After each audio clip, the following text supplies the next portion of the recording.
Today, we expose the 5 canned food brands the UK should be avoiding at all costs. Products sitting in your cupboard right now that you thought were convenient, safe, and long-lasting. Everyday tins so heavily processed and chemically altered that calling them real food is starting to feel like a stretch. For decades, the British public was told that canned food was practical, affordable, and perfectly safe. That stocking your shelves with tinned goods was smart planning, budget-friendly shopping, and a responsible way to feed your family. They convinced us that these preserved products were just as good as fresh food, sometimes even better because they lasted longer and wasted less. Fast forward to today, and the promises haven't held up. Heart disease hasn't declined, it has skyrocketed. Obesity hasn't improved, it has become an epidemic. And the very convenience they sold us on, the ease of just opening a tin and heating it up, came with a hidden cost nobody warned us about. Instead of real food preserved naturally, they gave us laboratory concoctions. Products so heavily salted, sugared, stabilized, and chemically engineered that the ingredient list reads more like a pharmaceutical label than a meal. The supermarkets pushed it. Nutritionists stayed quiet. And for decades, we believed it was harmless because canned food used to be simple. Meat, vegetables, fish, preserved in brine or their own juices. But the tins on supermarket shelves today have quietly become some of the most ultra-processed items in your entire kitchen. Packed with excessive sodium, hidden sugars, synthetic preservatives, and additives so aggressive that no traditional cook would ever recognize them as food. Number 1. Prince's Corned Beef. The tin that has been in British cupboards for generations, when really, it should have been questioned decades ago. A product marketed as a wartime staple, a budget hero, and a reliable source of protein for families trying to stretch their income. But peel back the nostalgia, and the truth is far less comforting. They have wrapped this product in phrases like traditional favorite, affordable protein, and British classic, all while knowing full well that the actual formulation is built on mechanically recovered meat, excessive salt, and preservatives that keep it shelf-stable for years. This is the perfect example of the convenience trap we have all fallen into. It looks trustworthy, it sounds traditional, it has been around forever. But in reality, it is an ultra-processed meat product dressed up in patriotic packaging and nostalgic memories, designed to win your loyalty, not support your health. Corned beef was not always made like this. There was a time when preserved meat actually meant quality cuts, properly cured and tinned with minimal interference. Nothing your great-grandparents would have questioned, nothing your body would struggle to process. Contrast that with today's version, a sodium bomb so concentrated that one serving can contain over half of your daily recommended salt intake. It uses mechanically recovered meat, a meat slurry scraped from carcasses using high-pressure systems. It contains sodium nitrite, a preservative linked to increased cancer risk when consumed regularly. The texture is so uniform, so unnaturally smooth, it barely resembles actual beef anymore. The formula is designed not for nourishment, but for extended shelf life, low production costs, and maximum profit margins. And yet for years, they told us this was a staple. When a brand has been in your family for generations, it is easy to assume it is safe. But this is the great deception of the modern British food system. Even the most nostalgic brands no longer guarantee quality, purity, or honesty. This is not the corned beef your grandparents opened during rationing. This is not the emergency protein your family once relied on in harder times. This is a new creation, industrial meat paste. Designed in factories, processed with machinery, stabilized with chemicals, and packed full of sodium because it is cheap to produce and addictive to taste. Number 2. Batchelors. Cream of tomato soup. The tin millions of British households reach for without a second thought. The one people heat up on a cold afternoon because it is quick, comforting, and always there. And that is exactly why it is so insidious. Batchelors cream of tomato soup has become one of the quietest contributors to poor health in this country. Not because it is dramatic or obviously toxic, but because it is ordinary, because it seems harmless, because people assume that something so familiar, something so plain, something marketed to children could not possibly be problematic. But take one look at the nutritional panel and the ingredient list, and suddenly it becomes painfully clear why this tin is a problem. High sugar content, sometimes comparable to a chocolate bar. Excessive salt, enough to push you toward your daily limit in one small bowl. Modified starch, vegetable oils, flavor enhancers, colorings, and stabilizers. All the things no home cook would ever add to a simple tomato soup. This is not food made to nourish. It is food made for mass production, long-distance distribution, and maximum shelf stability with minimum cost. Batchelors markets it as a comforting classic, a simple meal, just soup. But there is nothing simple about it. This tin is the direct result of industrialization. A product designed to survive years on shelves, in warehouses, in cupboards without changing color, smell, or consistency. So what do you expect it will do in your stomach? The sugar content alone should raise alarm bells. We are talking about soup here, not dessert. Yet many popular tinned soups contain more sugar per serving than you would find in a handful of biscuits. Why? Because sugar masks the metallic taste from the tin, enhances flavor cheaply, and makes the product more addictive. It keeps you coming back without you even realizing why. And that is part of the trick, the conditioning. Over time, the public has been trained to believe that real soup should taste like this. Sweet, smooth, perfectly consistent, the same every single time. But this is not how soup behaves. Real soup has texture. Real soup separates. Real soup tastes of actual tomatoes, not flavor enhancers and modified starch. Real soup does not sit in a tin for 3 years without degrading. The only reason Batchelors cream of tomato does is because it is held together with additives and stabilizers that did not exist in traditional British kitchens. Batchelors. Cream of tomato soup is the perfect example of modern food deception.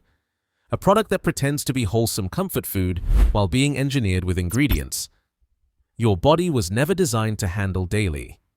It is not just convenient, it is a convenient way to consume excessive sugar and sodium disguised as a meal. Number 3. John West tuna chunks in brine. This is one of the biggest deceptions in the modern supermarket. Despite the healthy reputation, there is absolutely nothing clean about it. The illusion that a tin containing fish must be healthy, natural, or good for you just because it is protein from the sea is misleading. John West tuna chunks. In brine is not the pristine ocean catch it wants you to imagine. It is not hand-selected by fishermen with care. It is not processed with a focus on quality. It is mass-produced, heavily salted, and packed with concerns that go far beyond nutrition.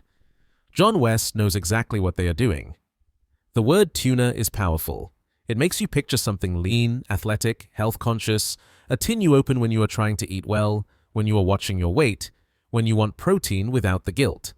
But look closer at what is actually inside and tell me what part of this resembles clean eating. Excessive sodium levels, often over 1 gram per small tin.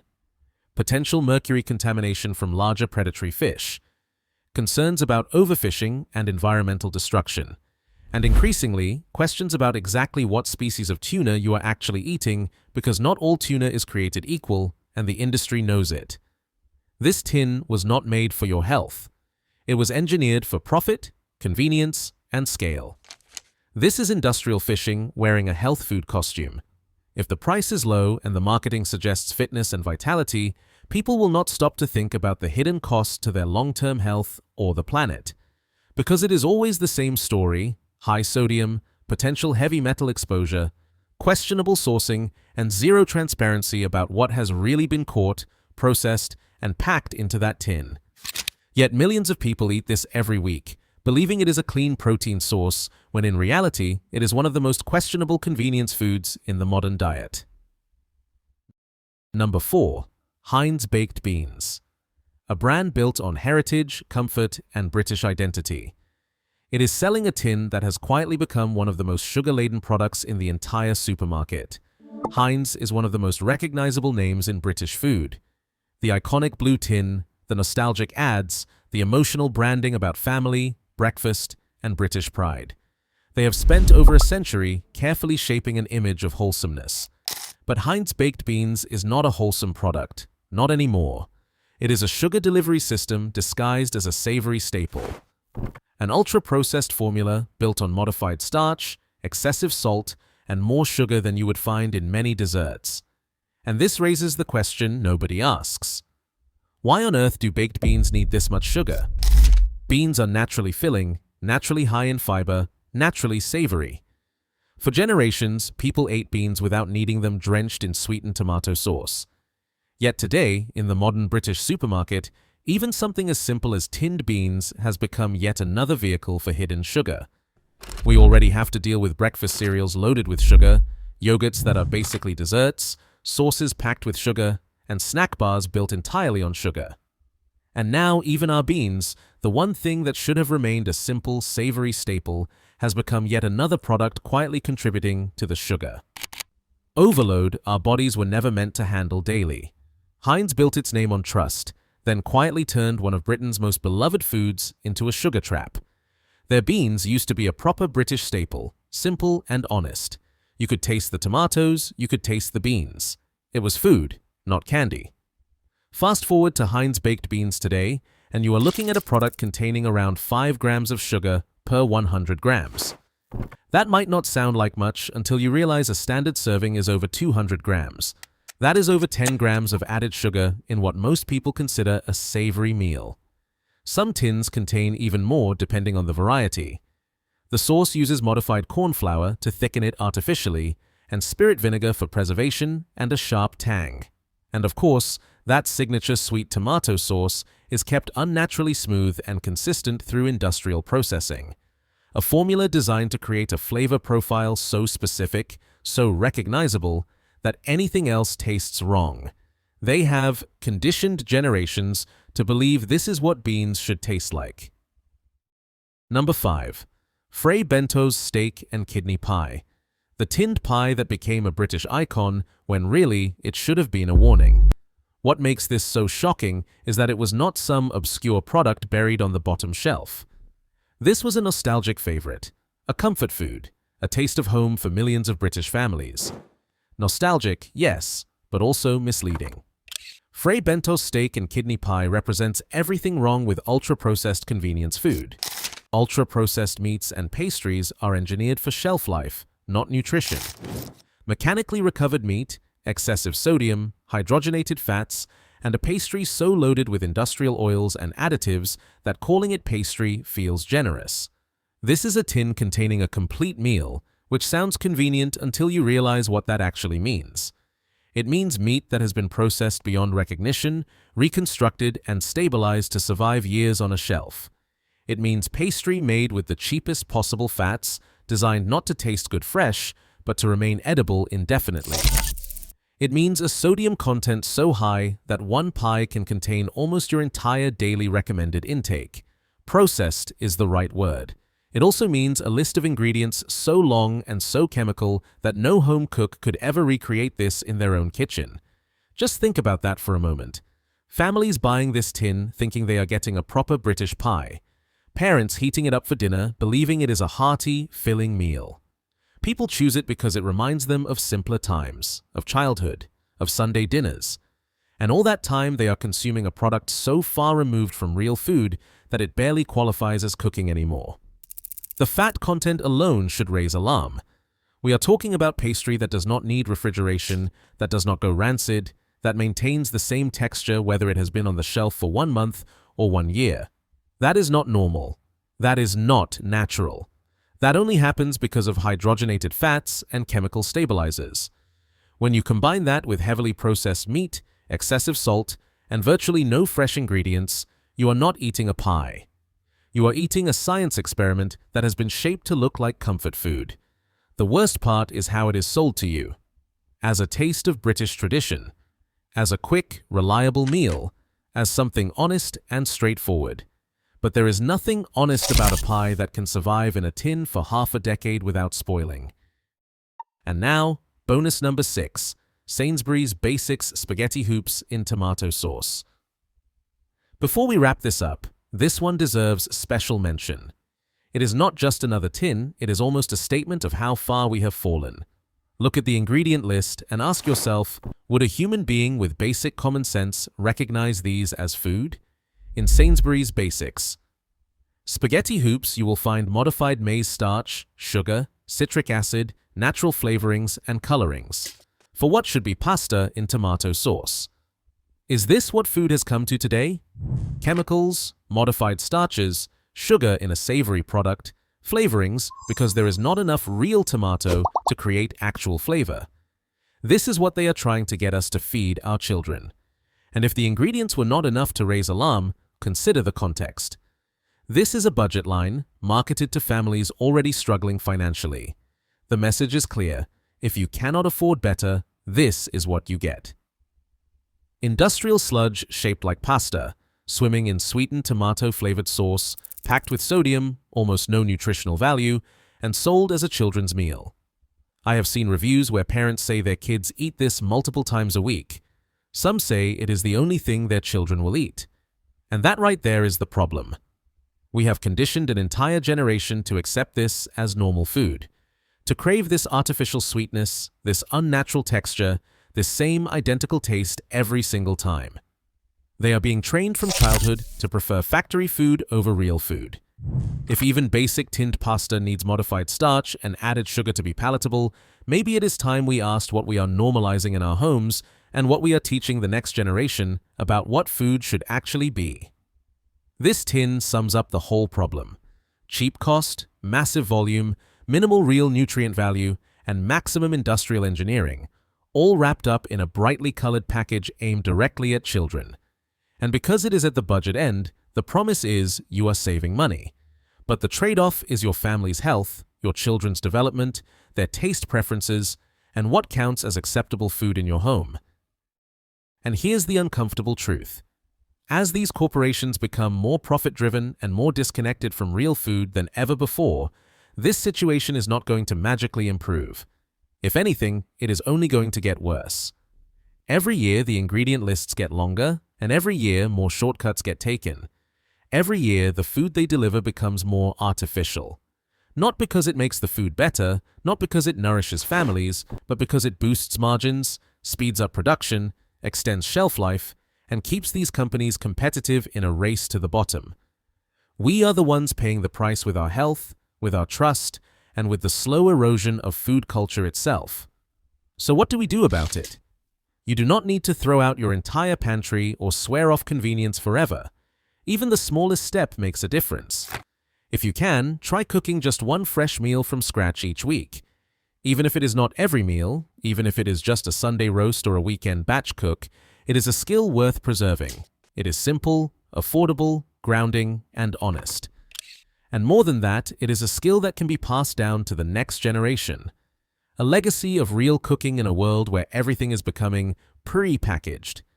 Imagine a future where your children know how to make a proper stew from scratch, instead of relying on whatever chemical concoctions the supermarkets decide to tin next. That alone is worth the effort. And even if you do not have time for home cooking every day, that is fine. Life is busy. But there are still better choices. Instead of grabbing an ultra-processed tin with 20 ingredients, look for simpler options. Tinned tomatoes with just tomatoes and juice. Tinned fish in spring water, not brine. Plain tinned beans you can season yourself. Stick to whole foods when you can. You do not need to be perfect. You just need to make better choices more often than not, because the British public deserves real food and honesty. Instead, we have been sold illusions. They kept the word food, but not the integrity. What we are buying today is not the tinned goods of our grandparents' era. It is not the preserved food Britain relied on during harder times. What we have now is something entirely different. Something engineered, manipulated, oversalted, oversugared, chemically preserved, and packaged to last indefinitely. Something so far removed from real food that calling it cooking feels like a technicality. It is Frankenstein food, nothing more, nothing less. And that is why we need to pull back the curtain to show you what is really sitting in your cupboard, to remind you that you still have a choice. Because the moment we stop accepting these ultra-processed imitations, the moment we return to real ingredients, real meals, real cooking, that is the moment the industry is forced to change. The truth might not always taste sweet, but it will always keep you safe. See you next time.